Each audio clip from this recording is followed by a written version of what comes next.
Hello! So itutuloy natin ang pag-hike natin sa Mount Highway. So makikita nyo yung arrow na yan. Papunta na tayo doon sa Mount Highway. So ayan na po ang way natin. So ayan. Diyan po, bababa ka dyan. Maglalakad. Pero ano yan?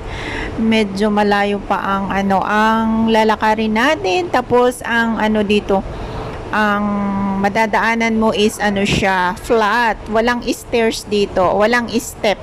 So maganda dito maglakad-lakad dahil siya, lilim ng kahoy at hindi ka gaano maaarawan. Ayan, lakad-lakad tayo hanggang marating natin ang Mount Highways, pero marami pang step na aabutin natin bago natin marating yun. So, lakad-lakad muna tayo.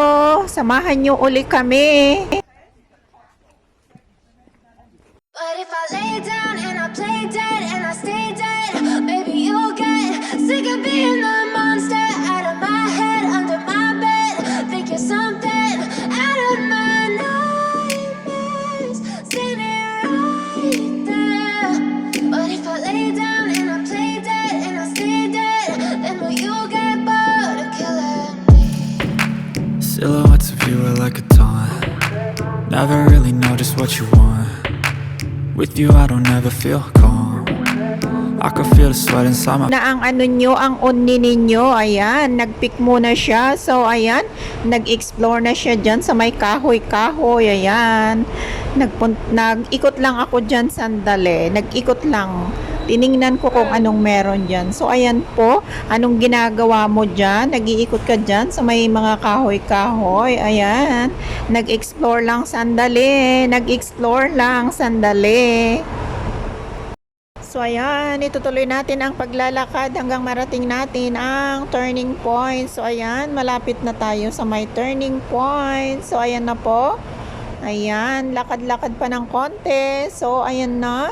Malapit na tayo. Ayan, malapit na.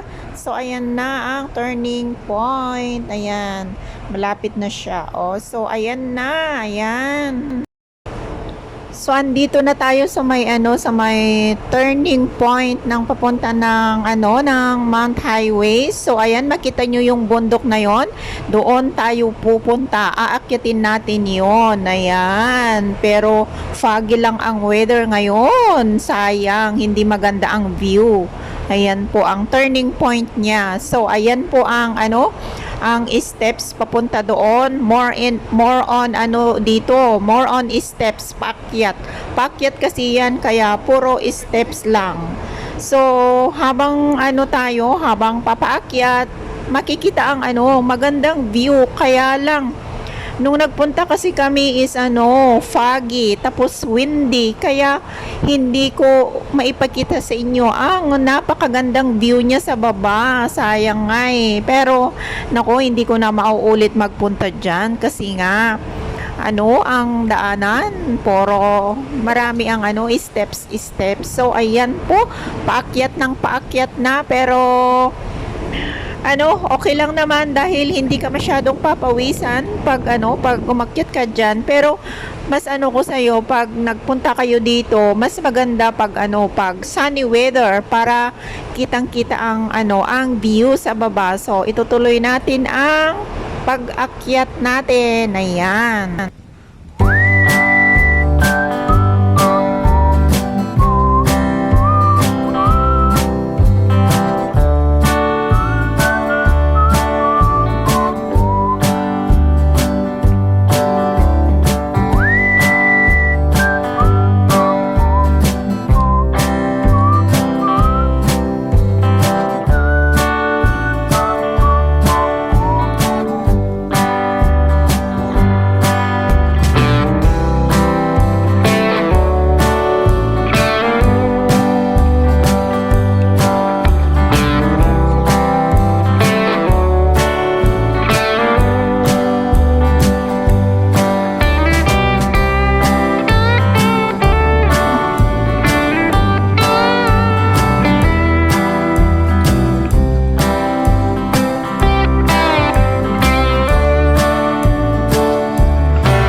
na po. Ayan. Walang makitang view dahil nga napaka-foggy. Ayan. Tapos, ayan. Ang lakas-lakas pa ng hangin. Walang view na makikita sa baba. Ang ganda sana ng view dyan kung hindi foggy. Makita mo ang buong Hong Kong sa baba. Kaya lang, wala talaga. Hindi makita. As in, foggy siya. Tapos, windy. Ang lakas-lakas pa ng hangin. Grabe. So ayan, itutuloy natin ang paglalakad at see you on my next video. Itutuloy po natin. Thank you so much. Like, comment, and subscribe. Thank you. Have a nice day everyone. Bye. Thanks for watching. Bye.